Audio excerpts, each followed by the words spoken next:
दोस्तों, इंसानी तारीख में, इंसान के इतिहास में अब तक दो ऐसी खतरनाक, हौलनाक और बड़ी अजीम जंगें लड़ी जा चुकी हैं जिसमें पूरी दुनिया ही बिला वास्ता या बिल वास्ता शरीक हुई। यानी कि इस जंग से पूरी दुनिया पर ही असर पड़ा और कहीं ना कहीं पूरी दुनिया का ही किरदार इस जंग में शामिल रहा, और जिसे आज हम लोग वर्ल्ड वॉर 1 और वर्ल्ड वॉर 2 के नाम से जानते हैं,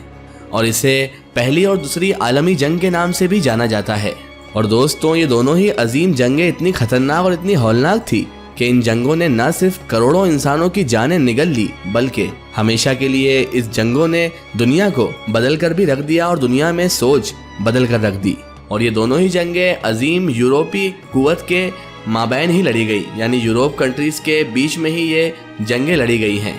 जिसमें करोड़ों इंसान लुकमाए अजल बन गए, यानी करोड़ों इंसान ने अपनी जान गंवा दी।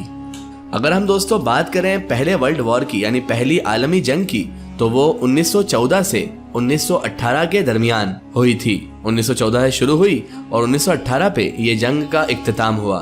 दोस्तों, अगर हम बात करें यूरोपियन कंट्रीज की, यूरोपियन देश की, तो 19वीं सदी के आखिर तक अक़वाम आलम पर, यानी पूरी दुनिया की जनता पर ये अपनी फौजी और सियासी हुकूमत कायम कर चुके थे, बालादस्ती कायम कर चुके थे। यानी उन्होंने पूरी दुनिया की आवाम को ये बता दिया था कि ये सुपर पावर हैं और इन लोगों से कोई भी लड़ नहीं सकता है। और शुरुआत में तो इन सारी कंट्रीज ने ही तिजारत, यानी कि बिजनेस का एक हसीन लिबादा ओढ़कर, एक अलग ही मास्क लगाकर बिजनेस का लोगों को पहले अपने चंगुल में फंसाया। इन यूरोपियन कंट्रीज ने सबसे पहले बिजनेस के जरिए अफ्रीका, ऑस्ट्रेलिया और जगह जगह कंट्रीज में अपने कदम जमा लिए, और इसके बाद इन कंट्रीज में जिनमें इन्होंने कदम जमा लिए थे, इनमें ही घुसकर इनकी ही हुकूमतों के, इनकी ही गवर्नमेंट के खिलाफ साजबाज किया, दरबारी यानी हुकूमत में जोड़ तोड़ किया, और साजिशों के जरिए इन देशों की, इन कंट्रीज की हुकूमतों को, गवर्नमेंट को पूरी तरह से खोखला भी कर दिया। और फिर बची कुची जो ताकत थी उन कंट्रीज के पास, उन्हें जंग के जरिए और तलवार और असले के जरिए खत्म कर दिया, और अपने ये हौलनाक और इस्तेमाली पंजे दुनिया के बड़ी बड़ी कंट्रीज में गाड़ लेने के बाद जो यूरोपियन कंट्रीज थी उनमें भी आपस में मार कुटाई चालू हो गई, आपस में उनकी भी बनना बंद हो गई, और इन्होंने भी 19वीं सदी के आखिर में एक दूसरे पर हमले और एक दूसरे से जंग करना शुरू कर दिया। पहले यूरोप, यानी यूरोप के लोग यही समझते थे कि आने वाले वक्त में, आने वाले समय में जिसके हाथ में लाठी होगी वही इंसानों की दुनिया पर हुक्मरानी करेगा, राजपाट उसका ही इंसानों की दुनिया पर हो जाएगा। फिर जैसे ही दोस्तों 20वीं सदी का आगाज हुआ, वैसे ही पूरी दुनिया की ताकतवर कंट्रीज में बहुत बड़ा बदलाव आया, और ये ताकतें जब उरूज पर पहुंची, बुलंदी पर पहुंची, तो ये किसी भी कमजोर तरीन मुल्क को अपने सामने खड़ा हुआ नहीं देख सकती थी। या तो उसे तबाह बर्बाद कर देती, या फिर उस पर कब्जा करके वहां पर अपनी हुक्मरानी चलाने लग जाते थे।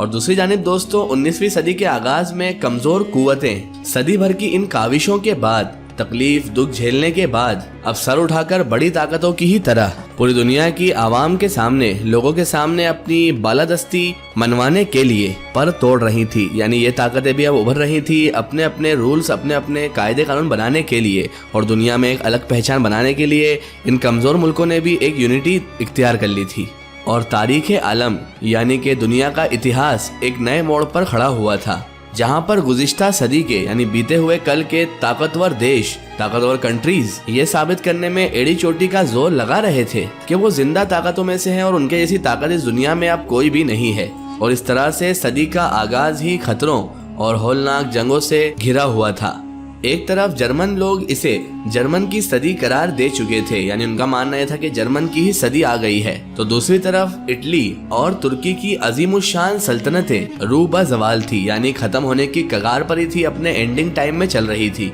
और बरतानिया था जो नौ आवाती निजाम और ताकतवर देशों में सबसे मुकद्दम, सबसे बड़ा ही समझा जाता था। वहीं यूरोप इस वक्त अपना जो दबदबा दुनिया पर उसने कायम किया था, उसको कायम रखने में नाकाम भी साबित हो चुका था। और दोस्तों, ये ऐसी सूरत हाल थी, ऐसी सिचुएशन थी कि इसमें किसी भी किस्म की एक छोटी सी चिंगारी एक बहुत बड़े आग को भड़काने का काम कर सकती थी, या कह लीजिए ज्वालामुखी को फटने का काम भी कर सकती थी। और ये चिंगारी पूरे यूरोप को 28 जून 1914 को आखिरकार मिल ही गई, जब ऑस्ट्रेलिया और हंगरी की दोहरी बादशाहत के वली अहद आर्क ड्यूट फ्रेंच फर्डिनेंड और इसकी अहिल्या, यानी इसकी बीवी सोफिया को सराजीत के मकाम पर कत्ल कर दिया गया था। और इस कातिल का ताल्लुक दहशतगर्द ऑर्गेनाइजेशन ब्लैक हैंड से था। ऑस्ट्रेलिया और हंगरी की मुश्तरका रियासत और सर्बिया कंट्री के ताल्लुकात, उनके रिलेशन जो थे वो पहले से ही बहुत ज्यादा खराब चल रहे थे और इस पर जल्दी पर तेल का काम या घी का काम इस शहजादे के और इसकी बीवी के कत्ल ने कर दिया। सर्बिया इस वक्त रूस की हिमाकत और ऑस्ट्रेलिया और हंगरी के अंदरूनी मामलात में मुदाखलत कर रहा था, इंटरफेयर कर रहा था। और अब एक बहुत ही अजीम सर्बियाई सल्तनत के झंडे पर रूसी फौज के रशिया के बलबूते पर सर्बिया की फौज ने हंगरी के वली अहद और इसकी बीवी को, यानी शहजादे और उसकी बीवी को एक दहशतगर्द तंजीम के हाथों मरवा दिया था। ऑस्ट्रेलिया और हंगरी की हुकूमत को कमजोर करने और इन मुल्कों के जो इलाके थे उन पर कब्जा करवाने के लिए प्लान बनाकर उसे अमल दरामद भी कर दिया। यानी इसके प्लान में ये कामयाब भी हो चुके थे। रशिया के दम पर सर्बिया ने जो काम किया था वो बहुत ही खतरनाक काम था, जिसके नतीजे में पहली जंग अजीम यानी वर्ल्ड वॉर 1 के हालात पैदा हो गए थे। और दोस्तों, जब सन 1914 में ये सारे हालात पैदा हो रहे थे, ये सारे मामलात खुलकर जब सामने आ रहे थे, तो इससे बहुत पहले 19वीं सदी के इख्तिताम पर यूरोप में इत्तेहादी सियासत जोरों पर भी आ चुकी थी, जिसकी वजह से जो बहुत इम्पोर्टेंट ताकतें थी, बहुत ज्यादा बड़ी बड़ी ताकतें थी, वो दो ग्रुप्स में बटी हुई थी।